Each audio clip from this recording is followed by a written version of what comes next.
All right, good afternoon, everybody, and welcome to week number 11. That is right, week number 11 of your 9407 class, which is your Intellectual Freedom in its Discontents class. As always, I'm your professor, Dr. J.S.K. Austin, and what we are going to do this week is what we end up doing most weeks in this class. Is going to be a state of the course update, and then I'm going to talk a little bit about a few things. I'm actually going to I guess kind of elaborate and say a little bit more about some things that were going on with the announcement last week and some of the things with the class last week. Shouldn't take too long. Well, it might take a little longer than a lot of my videos in this course have, actually, just because, quite frankly, there's a lot of there's a lot to say. So anyway, having said that, let's go ahead and get into that state of the course update. We're going to do that now.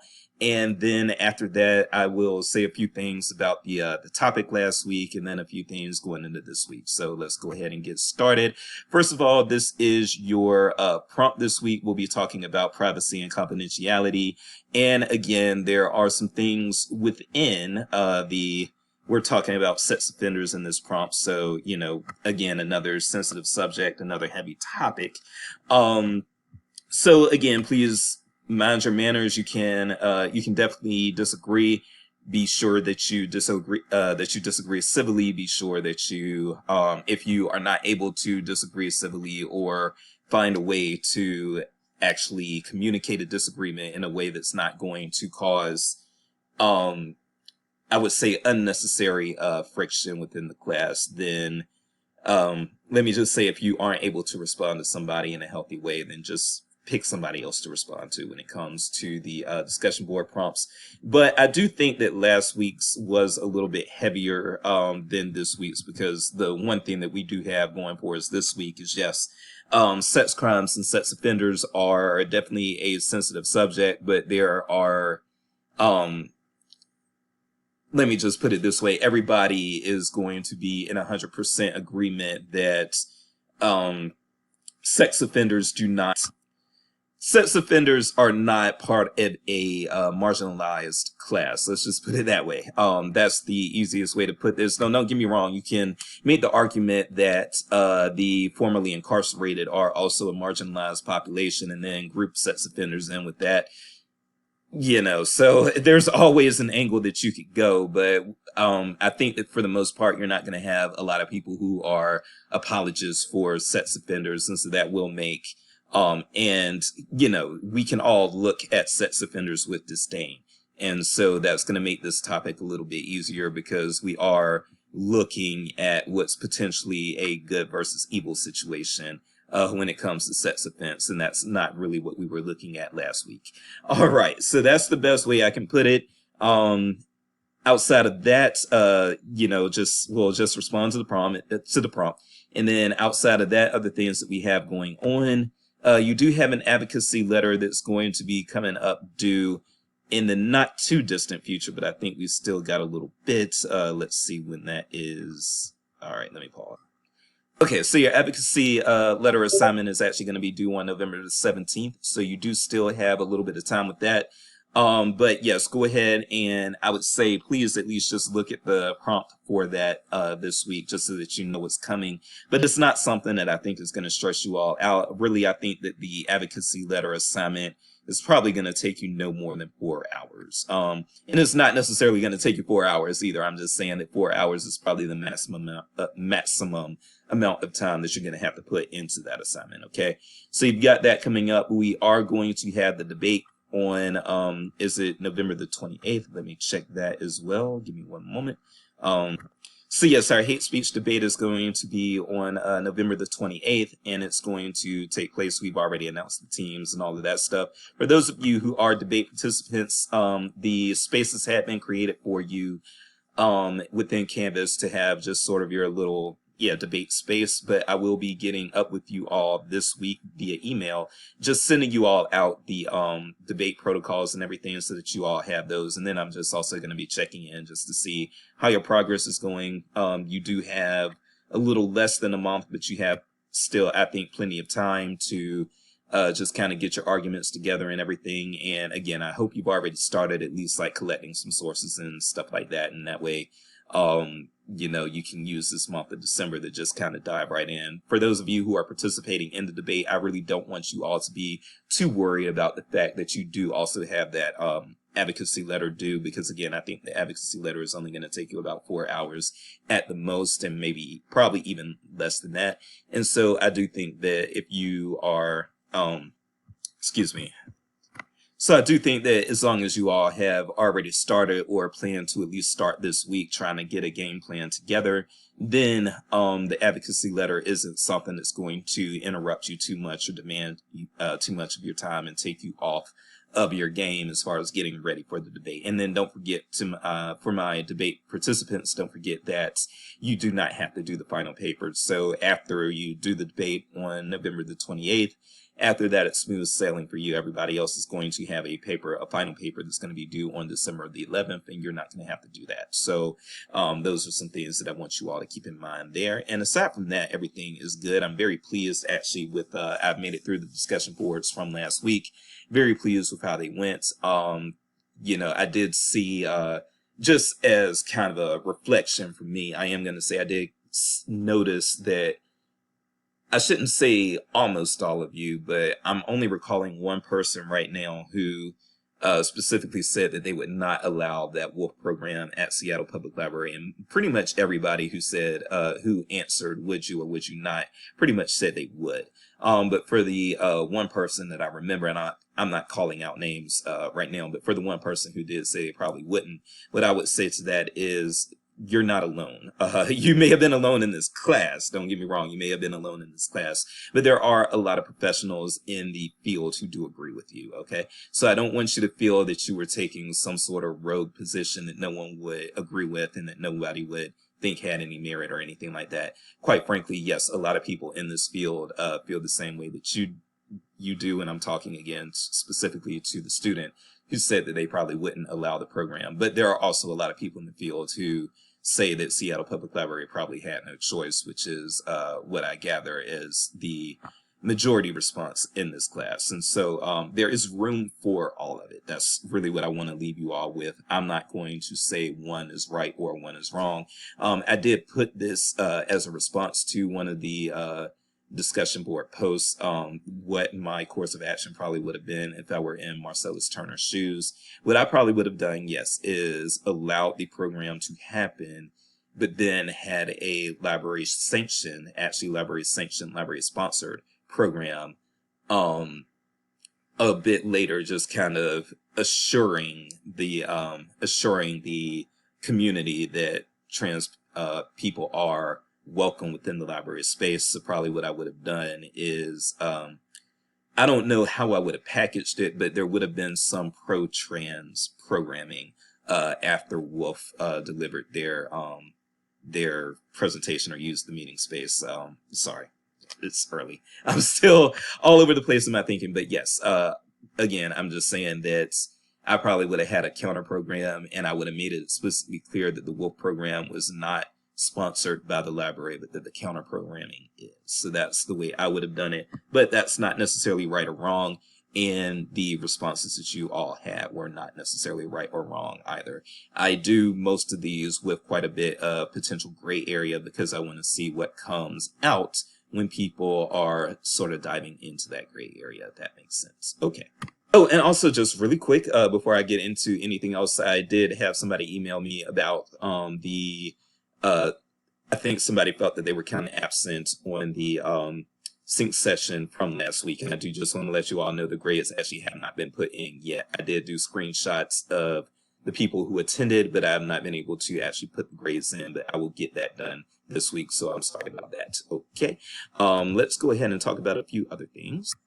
Okay, so here's what I do want to talk about this week as kind of my way of, soapboxing like I do on most of these check-in videos. So what I want to talk about this week is another situation that's kind of similar, but kind of different to the situation that we talked about with Seattle Public Library last week.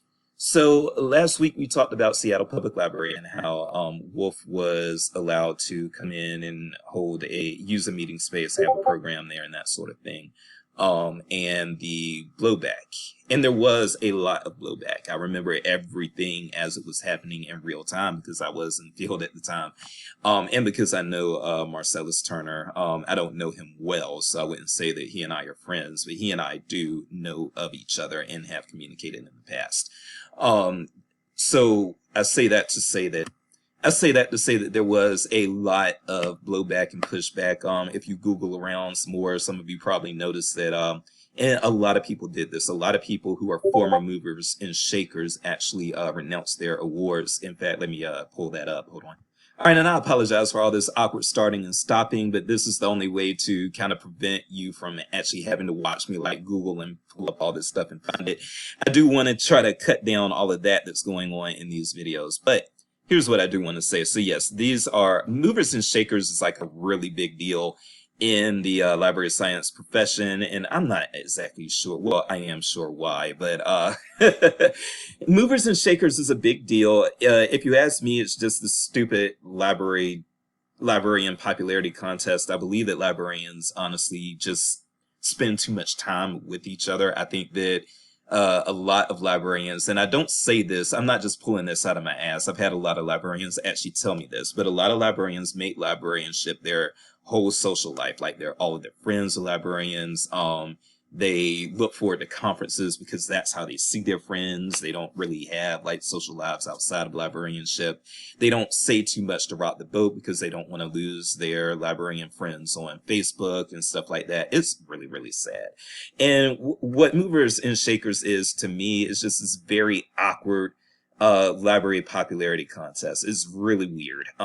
And I've been nominated, and when they sent me I was nominated a long time ago, and when they sent me the paperwork for the nomination, I actually didn't even fill it out because I considered it an insult. The last thing I want is to be in a situation where I never want to be in a situation where I am relying on this field for my social life. I've been in that situation before, but I hope to never be in that situation again.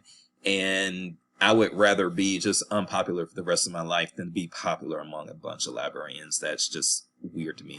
Having said that, you will see a lot of these people who had their awards revoked, their mover and shaker awards revoked. And these are specifically people who had they requested that their awards be revoked because of the 2020 Library of the Year Award, which went to Seattle Public Library. And this was after that controversy with Wolf. So you will see multiple people gave back their awards by request and were like, nah, we want no parts of this. If Library Journal is recognizing Seattle Public Library as Library of the Year after they hosted Wolf, then, and not that they hosted Wolf because it wasn't an official SPL program. It was more so that it was Wolf's program being held at the library, but still people are like, no, if they allowed that program to go there and you reward them by giving them the Library of the Year award, then we don't want our mover and shaker awards. And so a lot of people gave their awards back.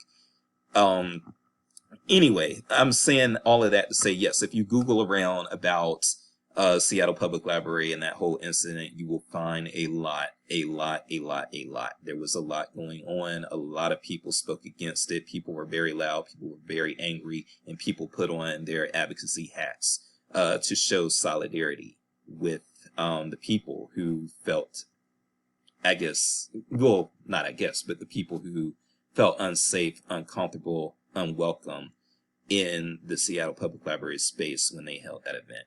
Now, here's what I want to turn my attention to right now. Some of you probably even heard about the Seattle Public Library issue prior to this class. Now, here's something else that has happened. This happened back in 2017, I believe. Yes, 2017. In Alabama, a Black library worker was fired after she voiced complaints and concerns about neo-Confederates in the library space, making her uncomfortable when the library decided to have a presentation celebrating Confederate Memorial Day. This has not been a big deal. I've made sure that this got shared with a bunch of organizations within our field. I made sure that it got shared on social media. Librarians are dead silent about this. You probably did not hear about this incident the same way that you heard about the Seattle Public Library incident, and you're not going to. This is something that I really have a bone to pick in this field, and so I have a platform and I'm going to talk about it. We, in this field particularly, and I'm just going to come out and say it, particularly with Black people in particular, and I'm not talking about BIPOC people, I am talking specifically about Black people. There is this sort of sense that we need to be advocates for everybody else when everybody else has a problem. Everybody is turning to BCALA, an organization that I'm the vice president of, which is the Black Caucus of the American Library Association. People turn to us. They always want our solidarity. They always want us to speak up when something is going wrong, but we never get the same. We never get the same. So this library worker, and I'm going to go through some of this and I'm going to say that, yes, and she was the interim director, by the way. So Mary Harris, this is in Monroe County Public Library in Alabama, and she had been an employee there for 35 years. She was terminated after the library had this Confederate Memorial Day event and had a bunch of people in there. They had apparently Confederate flag apparel, that sort of thing. This, I'm not sure about this known Ku Klux Klan affiliates. I don't really know what that means, but it was something that was alleged in the lawsuit. She claims that not an employee, that an attendee called her the N-word, which frankly, I feel like probably did happen. I don't know about more than 70 known Ku Klux Klan affiliates, but I've certainly been called a nigger by neo-Confederates, and so I am more than willing to believe that at least one person called her a nigger at this event. And the library board came into some weird defenses, including this, which is absolutely fucking not true. Women cannot be members of the KKK, and most of the events are women. Most of the events attendees were women. This is some crap that the library board, I feel, probably pulled out of its ass. And quite frankly, yes, the reason I know that it's not true that women can't be members of the Ku Klux Klan is because the Ku Klux Klan isn't one national organization. There are various Ku Klux Klan entities. Some of them actually kind of beef with each other, but then other ones work as allies toward each other. And there's not so the way they're saying this like the KKK is some organization similar to, I don't know, the American Library Association, where you have one American Library Association that's nationwide, and you do have other library associations, but the American Library Association is this. And so, yes, nationwide, men and women can join the American Library Association because the American Library Association is one thing with one set of rules. The Ku Klux Klan is not that. The Ku Klux Klan is not one national organization that says that women cannot join. There are various what they call claverns. And I know this because, hey, I'm from an area where the Ku Klux Klan, even now in 2023, is still listed in my phone book in rural North Carolina, where I'm from. So I know they have these things called claverns, and it's not a whole national Klan entity. There are various Klan organizations that sort of come under this umbrella. I say all of that, though, to say that the library board gave some really, really, really lame defenses as far as justifying why they fired this woman and acting as though her discomfort was not something that was justified or should have been dealt with in any sort of way. So I bring this back to say that, yes, when it comes to our field does not, it does not show the same concern specifically for Black people, and that's an issue that I have a bone to pick with. It does not show the same sorts of concerns for Black people and Black people's issues that it will for, again, the issues of immigrants, the issues of non-Black people of color, the issues of, LGBTQ+, the issues of I will say this: the library field is also very much lacking in dealing with people with disabilities. So I'm not going to include them on that. But there are other groups that get prioritized other over Black people. And when you see if there's an issue related to homophobia and transphobia, you will see librarians rush in and jump in to try to rectify that situation as they should. When you see issues with immigrants, public libraries all over this country are doing everything they can to help immigrants as they should. But when it comes to Black people, frankly, I feel that we get left in the dust. And when we have situations like this, we get the radio silence. Now, I have spoken to BCALA's leadership, and yes, we are planning to do something to intervene for her.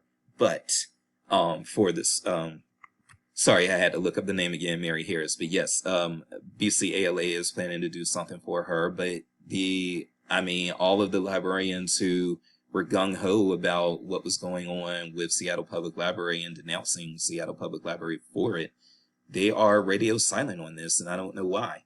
And this isn't the only time I've dealt with this. This is not the only time I've seen this. And quite frankly, I also see this from other people of color, and I just put that out there unashamed as well. I'm going to say one example of that situation. So if you look at the ALA presidents, well, first of all, I need to kind of let you all know that there are 5 what they call NALCOs. They used to call them ethnic caucuses. Now they call them NALCOs.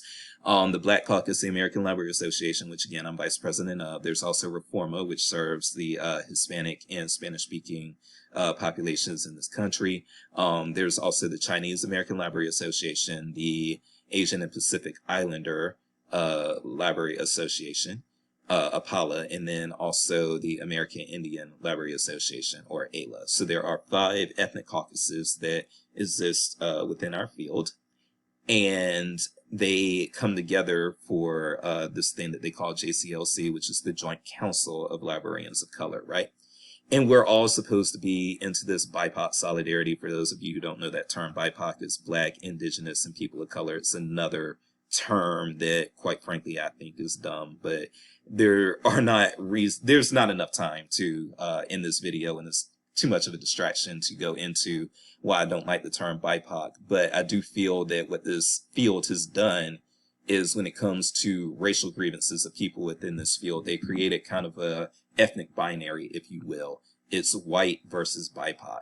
And that doesn't work, because my issues are not an Asian person's issues. My issues are not an Indigenous person's issues. We do have overlap, but just because we're not white doesn't mean we all have the same concerns and navigate through society and through this field the same way. In fact, we very much do not. But let me bring it back. Another incident that I'm going to speak about very quickly is, again, when you look at the past ALA presidents, there was a president, Patty Wong, who is a very sweet person. I love Patty. And you all will love Patty if and when you meet her at a conference or anything like that. So Patty is a former ALA president. When Patty was running for ALA president, all of the, 4 of the NALCOs endorsed her. BCALA had not, because BCALA has a different endorsement process than the other NALCOs. So the other NALCOs, because we had not endorsed Patty Wong as quickly as they did, they started basically talking shit to us. They had somebody get on our listserv and say, hey, we noticed that you are not endorsing Patty Wong, and it's not a good look for there to not be BIPOC solidarity. Black people need to stand with our Asian candidate. And we did. Despite the fact that we, in our bylaws, have a very convoluted endorsement process, I was one of the people who led the charge on this. We did what we had to do to get around our bylaws and to endorse Patty Wong for ALA president and show our solidarity with other people of color. And we did that, and Patty Wong won. Now, in 2022, we had, actually, was it 2021? Yeah, I'm sorry, 2021. We had Kelvin Watson, who was Black and a former BCALA president, ran against current ALA president Emily Drabinski, who is white. the same way that Patty Wong had run against a white individual. Now, just 2 years prior, we were being told, hey, you have to stand with BIPOC solidarity. If there's a BIPOC running, BCALA needs to stand with that person and endorse that person, because it's all about BIPOC solidarity. We as people of color have to stick together in our field. When Emily Drabinski, a white woman, ran against Kelvin Watson, a black man, what happened? We did not get the same respect that was requested of us as black people. Reforma, the Latin American organization, actually blatantly said, okay, we're not endorsing either of you. They let out a press release saying, we're not endorsing Emily or Kelvin. And this was just 2 years after they were part of that clique saying, hey, you have to stand with other people of color, black people. If Patty Wong is running, you have to stand with her. But they refused to stand with a black person. Reforma told black people they had to stand with the Asian person, but then refused to stand with black people. And then Apala, in this race between Kelvin Watson and Emily Drabinski, whereas they usually do endorse somebody vocally, they just went, again, radio silent. They said nothing. Okay. So, again, they were part of the people that were demanding, hey, there's an Asian running. We need you black people to stand with her. But then they refused to stand with black people just 2 years later. And this is something that just happens over and over and over again in this field. Black people are told, you have to stand with everybody else. You can't be silent. Your silence is violence. You can't be neutral. You can't do this. You can't do that. And yet, we don't get the same respect from everybody else. We don't have people stand with us, but they demand that we stand with them. And as long as that is the case, I'm just going to bring it all back. And I know I've spoken for a long time. This is a long check-in video. But I'm going to bring that back to say that if our approach is going to be that neutrality is something that harms the disenfranchised, then we have to keep that all around.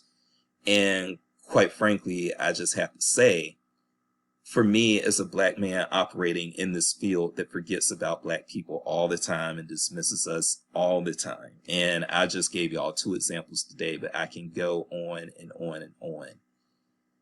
It does start to ring a little hollow when every single year you have something come up and it makes you say, please stand with us, please help us, and to continually get the, well, you're not worth reciprocity, but still we're going to come back next year and tell you you have to support us on something. When I hear that over and over again, it does make me want to say, if nobody else is going to stand with black people, then I have to put all of my energy into standing with black people, and that does not give me enough bandwidth to stand with anybody else. It's not about neutrality. It's not about not caring. It's about being part of a population that has a lot to battle, but seeing that we are not going to have allies in the way that other people have allies. That's it. I am Dr. Jace, and thank you for listening to me talk about race. We'll see you next week.